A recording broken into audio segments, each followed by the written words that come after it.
صبر کو سمجھو. صبر کیا ہے؟ کہ صبر کہتے ہیں حکم پر جمنا حالات کے مقابلے میں محض تکلیف پر صبر کر لینا. اس صبر کرنے سے کبھی مدد نہ آئے گی اور کبھی حالات درست نہیں ہوں گے. دیکھو میری بات یاد رکھنا, جو حالات گناہوں کی وجہ سے آتے ہیں وہ صبر کرنے سے ختم نہیں ہوتے. جو حالات گناہوں کی وجہ سے آئیں گے وہ صبر کرنے سے ختم نہیں ہوں گے. لوگ حالات کا مقابلہ صبر سے کر رہے ہیں. نہیں, صبر کرنے سے حالات کبھی درست نہ ہوں گے, کیونکہ حالات ہیں گناہوں کی وجہ سے. جو حالات گناہوں کی وجہ سے آئیں گے وہ صبر سے درست نہ ہوں گے. کہ یہ صبر تو جہنم تک لے جاوے گا. اللہ تعالی جہنم سے فرمائیں گے اصبروا او لا تصبروا سواء علیکم انما تجزون ما کنتم تعملون, کہ تم صبر کرو یا نہ کرو برابر ہے تمہارے لیے, کیونکہ تمہیں جہنم میں تمہارے کیے کا بدلہ مل رہا ہے. اس لیے میرے دوستو عزیزو, صبر اور شکر کو سمجھنا چاہیے. پہلی بات تو یہ ہے کہ اللہ رب العزت نے قرآن میں صبر کو تقوی کے ساتھ بیان کیا ہے. جہاں بھی صبر ہے تقوی کے ساتھ ہے. انہ من یتق ویصبر وان تصبروا وتتقوا, جگہ جگہ دیکھو گے کہ صبر ہے تقوی کے ساتھ. ہم صبر کر رہے ہیں تقوی کے بغیر. ساری دنیا کے مسلمان جتنے بھی حالات اس وقت ساری دنیا میں ہیں وہ صبر کر رہے ہیں تقوی کے بغیر. اگر مسلمان صبر کر لے واقعی تقوی کے ساتھ تو اللہ تعالیٰ کی مدد فوراً آ جائے. اللہ تعالیٰ صبر و تقوی جمع کرنے والوں کے عمل کو کبھی ضائع نہیں کرتے. قرآن کی آیت کا ترجمہ ہے, یوسف علیہ السلام نے صبر تقوی دونوں کو جمع کیا ہے. اللہ تعالیٰ نے ان کے صبر و تقوی پر ہر تنگی سے ان کو نکالا. بھائیوں کو تو محتاج کر دیا اور زلیخا کو ماتحت اور پابند کر دیا, صرف اس پر کہ صبر و تقوی اختیار کر لیا. اسے یاد رکھنا کہ تقوی اللہ سے ہی ڈرنے کو کہتے ہیں. جو شخص کسی گناہ کے کرنے میں مخلوق سے ڈرتا ہو اس میں تقوی نہیں ہے, اس میں تقوی نہیں ہے. جو شخص کسی گناہ کے کرنے میں مخلوق سے ڈرتا ہو اس میں تقوی نہیں ہے. تقوی صرف اللہ سے ہی ڈرنے کو کہتے ہیں. اسے ابن عباس فرماتے تھے رضی اللہ عنہ کہ کسی گناہ کے کرنے میں اگر یہ خیال آئے کہ کسی نے دیکھا تو نہیں, تو یہ خیال اس گناہ سے بڑا گناہ ہے جو گناہ چھپ کر رہا ہے.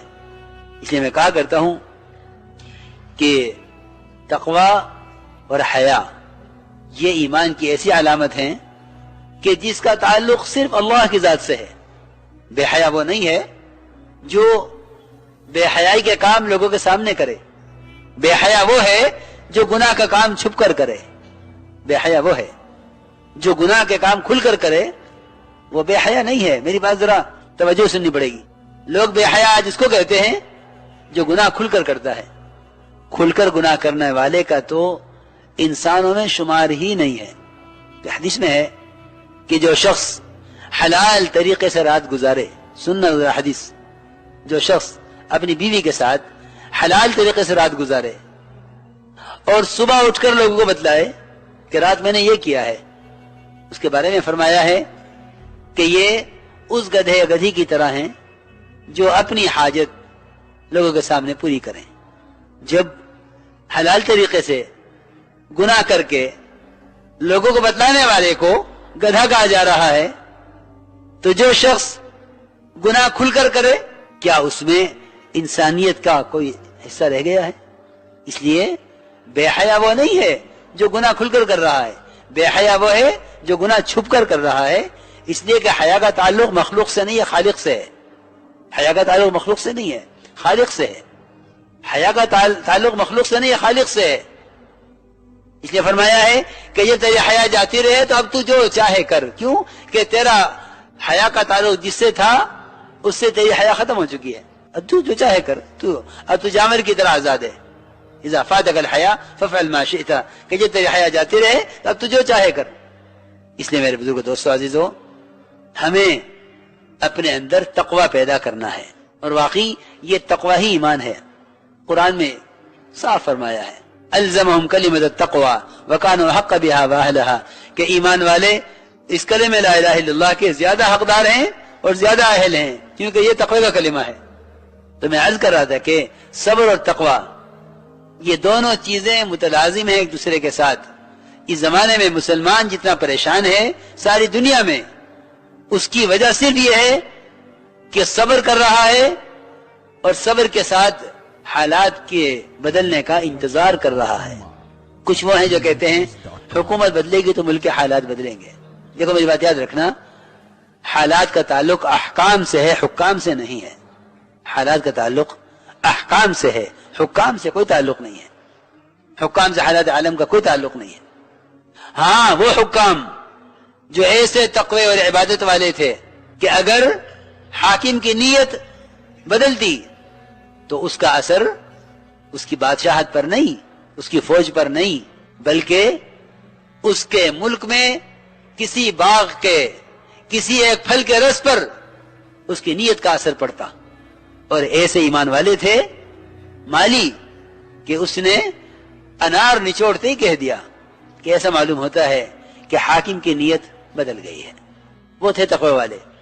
اس لیے میرے دوستو عزیزو، یہ بات یاد رکھنا کہ حکام کے بدلنے سے حالات نہیں بدلتے، حکام کے بدلنے سے حالات نہیں بدلتے۔ یہ لوگ منتظر رہتے ہیں کہ حکومت بدلے گی حالات بدلیں گے، نہیں، حکام کے بدلنے سے حالات کبھی نہیں بدلیں گے، اس لیے کہ حالات عالم کا تعلق براہ راست مومن کے بدن سے نکلنے والے اعمال سے براہ راست ہے، بلا کسی کی شرکت کے۔ اس میں کسی کو کوئی دخل ہی نہیں ہے۔ حال ہر بندے کا اللہ تعالی کی طرف سے براہ راست متعلق ہے، پبلک سے اس کا کوئی تعلق نہیں ہے۔ ہر ایک کا معاملہ اللہ کے ساتھ براہ راست ہے۔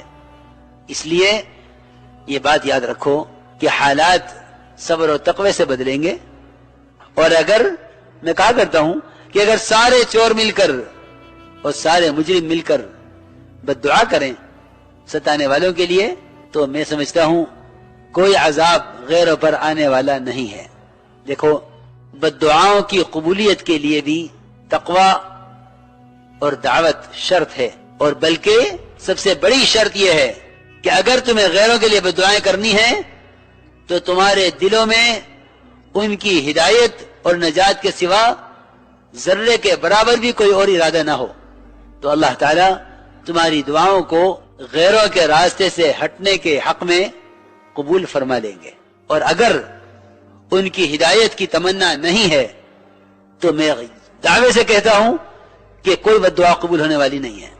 اس کے لیے دو شرطیں ہیں۔ پہلی شرط یہ ہے کہ پوری طرح غیروں کے طریقوں سے اپنے آپ کو 100% الگ کر لیا جائے، اور اپنے دل سے ہر سبب اور شکل اور غیروں کے اسباب اور ان کے مادی نقشوں کا یقین اور ان کی چاہت دلوں سے بالکل نکال دی جائے، اور دل میں کچھ نہ ہو سوائے غیروں کی ہدایت کے۔